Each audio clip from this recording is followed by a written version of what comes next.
The moon is so perfectly positioned that because of where it is, when we have an eclipse, it is the same size as the sun. That's why we have the eclipse. And the authors of Who Built the Moon say this: the moon is bigger than it should be, apparently older than it should be, and much lighter in mass than it should be.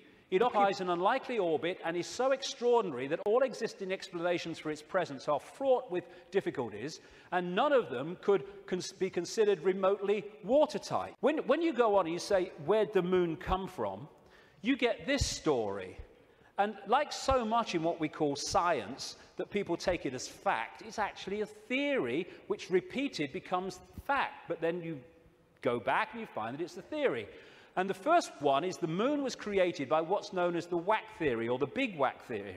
And that is that a Mars-type planet came in, smacked the Earth, great chunk came off, and became the moon.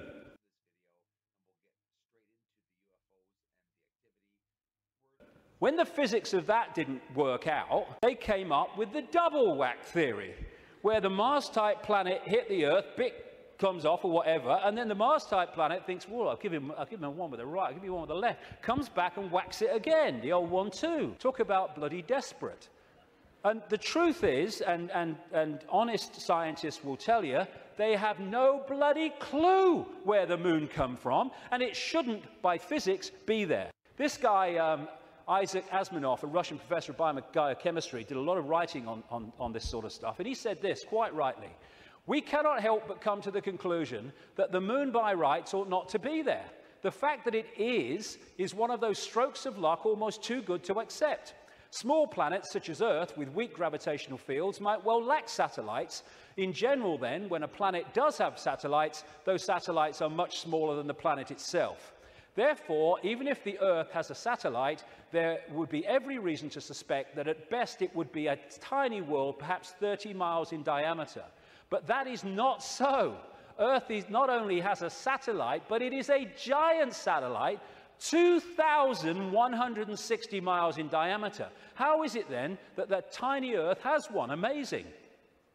Some scientists don't even talk about a planet-satellite relationship, but a planet-planet relationship. The moon's bigger than Pluto. The best explanation for the moon is observational error. The moon doesn't exist, that scientist said. Another one from NASA: it seems easier to explain the non-existence of the moon than its existence. And then we get the hollow moon. This is what I'm saying, and others have said, is that it's a hollowed-out planetoid. In November 1969, the moon was hit by a lunar module to the equivalent of 1 ton of TNT. The shock waves built up, and NASA scientists said the moon rang like a bell. Maurice Ewing, a co-director of the seismic experiment, told the news conference, "As for the meaning of it, I'd rather not make an interpretation right now, but it is as though someone had struck a bell, say in the belfry of a church, a single blow, and found that the reverberation from it continued for 30 minutes.